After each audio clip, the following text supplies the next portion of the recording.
this one? Oh yes, conservation of energy, or no, I'm sorry, right here, the weak equivalence principle. Does the inertial mass and the gravitational mass say the same? Well, it turns out if you look at the kinetic energy, well, if I let a clock, if I lower it in the gravitational potential, it slows down, has less energy. When I speed up, give it more kinetic energy, it also slows down. I claim that has to be the same phenomenon. Namely, the structural energy is decreasing as you speed it up. That means its kinetic energy is actually doubled. So instead of 1/2 mv squared, I'm getting mv squared. It's a hidden component of the kinetic energy. But the fact that it radiates at a lower frequency would argue pretty conclusively that that's there. And in fact, forget the S here. What that says is the total energy is the inertial mass times the speed of light squared, if I hold S the same at a given gravitational potential. Then the gravitational mass or structural mass has decreased by gamma, and the inertial mass again has increased by gamma, and I get that equation, which in fact shows a mathematical equality. Next. I found an interesting example that tends to support that. And incidentally, there have been a few papers published on temperature of electromagnetic radiation showing a similar effect. But this one is the simplest one that I've been able to come across. If I take a pendulum in a gravitational field and I move it sideways in that gravitational field, so that I don't change the gravitational field at all. Now, admittedly, this is a theoretical experiment. I can't really do it accurately enough. But the equation for the pendulum has the square root of the gravitational mass in the numerator because of the force, gravity force, and it has the inertial mass in the denominator, square root of that, because of the pendulum weight.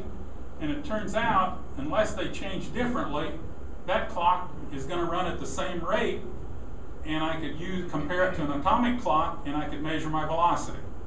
Well, that's rather illogically. It'd be the first thing that we've ever come across that we can measure our velocity with. So I claim that the pendulum is a pretty good proof that in fact there is a divergence between the gravitational mass and the inertial mass, and it is real and will show up. Okay, next one. Just because this defeats the weak equivalence principle, and there are all kinds of experiments that claim the weak equivalence is proven to 20 decimal places or whatever, I thought it would be worth all the tests that I've ever come across just measure equal rates of fall. Well, if they're both changing the same way in all mass, then that wouldn't measure any divergence at all. The only way you're going to measure a divergence is actually comparing stop to moving. There's later indications that it's also the case, but I wanted to point that out. They prove it by setting mass falls at the same rate. That's not really a proof. Okay? Okay, now conservation of energy, which is even more interesting. Special relativity claims that the inertial mass is conserved. In that first equation, they say the inertial rest mass energy squared is equal to the total energy squared minus the inertial mass times the velocity, namely the momentum, times c squared. Well, I claim that's a good equation in a given system, but it doesn't work from one frame to another. And here's why. If I divide E solve for E, divide through by E, namely m sub I c squared, then I get m0 squared over m psi squared, which turns out to decrease the equivalent mass, and I can replace it with m sub g. So I get that same equation that I derived from the frequency results earlier.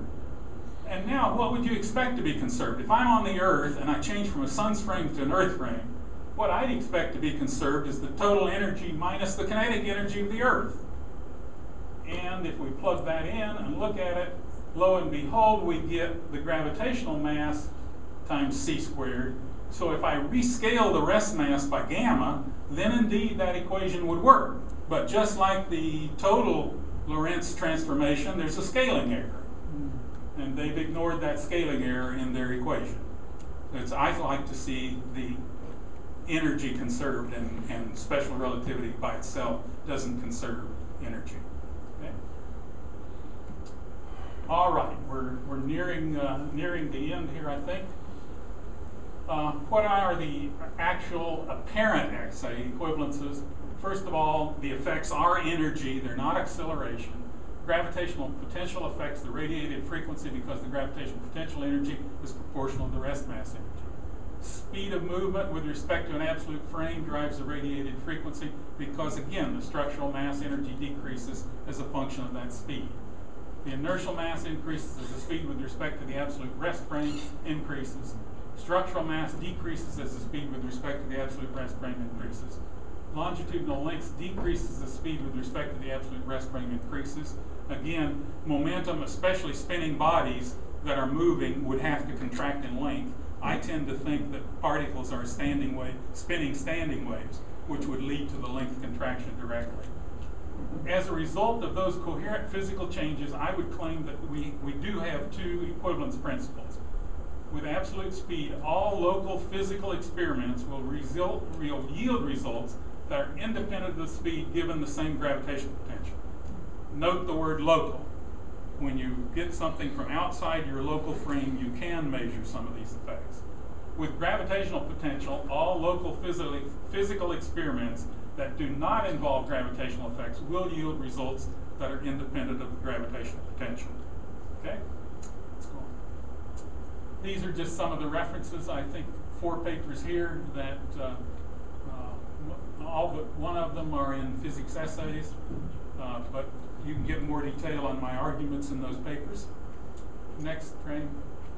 Finally, this cartoon was titled, as I mentioned next week in my talk on reversible time. So I thought I ought to look a little bit at what's next. Some unexplained phenomena that I'm having fun doing some work on. First, there's the pioneer effect that I think some of you are aware of. It turns out there's an anomalous Earth gravity assist. When they send satellites past the Earth to speed them up, it turns out they get a velocity towards the South Pole that they can't explain. There's also some strange stuff going on measuring the gravitational harmonics of the Earth. I think those may be related. There's an apparent relativity of gravitational electromagnetic forces on the Earth. Fortunately, I'm trying to go through and derive exactly how that happens. I'm most of the way there on that one, but haven't finished the paper. And finally, one I just became aware of, the spin axis translational velocity, there's a kick in millisecond pulsars that they don't understand. Almost all of them are going at a higher speed than they expect them to be translationally, and it's in the direction of their spin axis. And I think that's a pretty interesting phenomenon as well. So let's look at a few more. The pioneer effect I did write a paper on, and I believe in the expansion, Hubble expansion. I knew a lot of people don't, but it turns out I wrote a paper using the Hubble expansion to show that if the total universe ether is expanding, it's like a higher gravitational potential, and it exactly explains the pioneer effect. That was in physics essays last year. It's analogous to the Pound-Rebka experiment, and they never did blame Pound-Rebka as being a velocity acceleration. They recognized that it was a clock frequency effect. So there is a clock frequency effect. Okay, satellites with accelerometers are being proposed, which they will launch to measure this momentum and see whether there really is an accelerating force there, or whether it's the phenomena similar to what I claim. Okay. The gravitational harmonics and the Earth gravity assist, it turns out, I think, could be caused by a gravitomagnetic or kinetic field effect. Pretty much all the general relativists believe that there's a gravitomagnetic effect, similar to the magnetic effect, but it's due to moving mass instead of moving charge. It turns out the mathematics is daunting, and I haven't proven this, but I believe that if you have a satellite moving with respect to the cosmic background radiation, it would have gravity-magnetic field. So does the spinning Earth, and that spinning Earth one would be pointed downward pretty much, and would fit the phenomena they're